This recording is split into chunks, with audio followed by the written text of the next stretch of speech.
In this video, I'm going to show you how to bind off in the middle of your work. There are lots of occasions you may be instructed to do this. The most common places in my designs are at the underarms in a vest or at the center front of neck shaping in a sweater, just to give a couple of examples.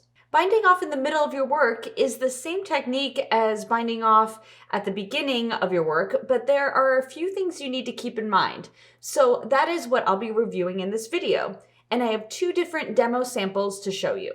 In this first demo, I have a little sample here to demonstrate my first example that is one that you often will find when binding off underarm stitches in a bottom-up vest, for example. So in this sample, my instruction is to knit to 4 stitches before this marker, and then it says to bind off the next 8 stitches, removing the marker as I reach it. So let me show you what that means. So the first part of the instruction is to knit to 4 stitches before that marker.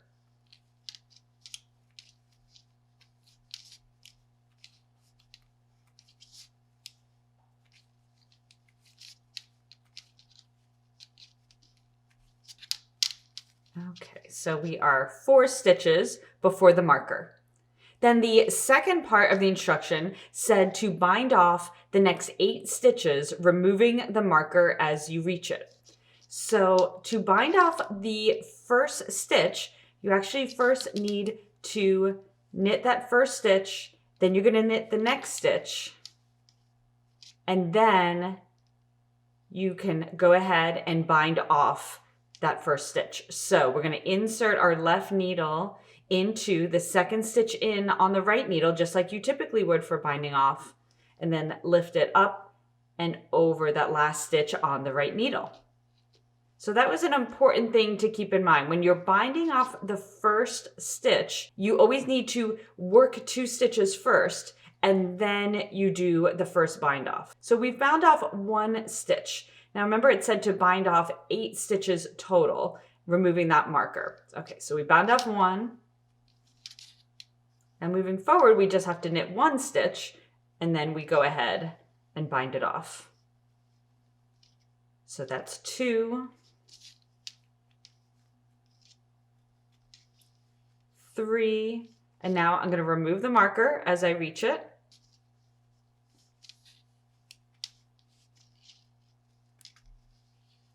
4,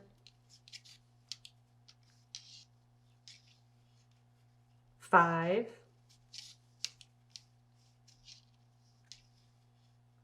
6, 7, and then our last 8th one. And then I would just follow the instructions in the pattern. So in this little demo, I'm just going to go ahead and knit to the end. So as you can see, we have bound off in the middle of our work.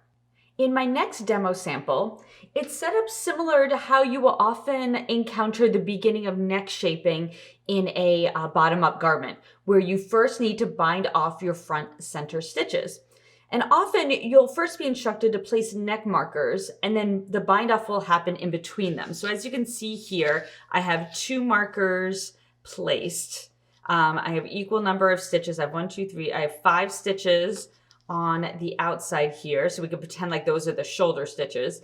And then here is our, here are our front center stitches that we're going to be binding off. So in this example, the instructions say to knit to the first neck marker and then remove the marker. So let's go ahead and do that part of the instruction.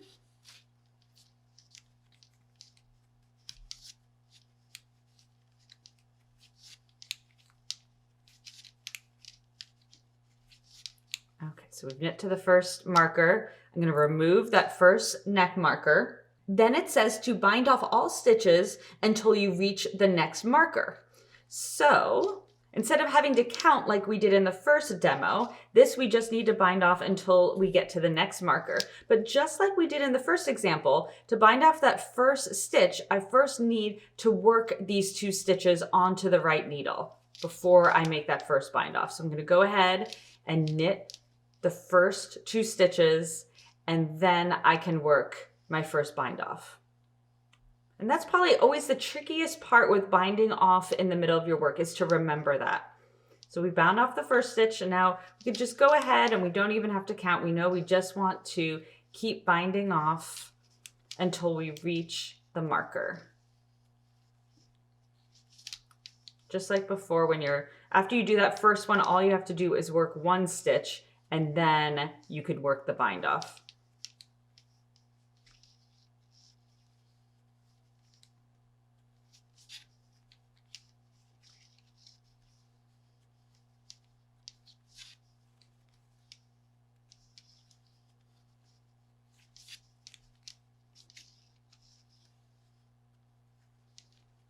Okay, so we've now bound off until we reach the marker. So then it says to remove the marker and then bind off one more stitch. So I'm going to go ahead and work that next stitch and then bind it off. And then I'm just going to knit to the end. So as you can see, we bound off those center stitches here, and we still have our 5 stitches on either side. So especially in this example, this is a great way to make sure that you have bound off the right number of stitches, is because you'll have the same number of stitches on either side of it when you're dealing with any kind of neck shaping. So those are some examples of how you may encounter binding off in the middle of your work.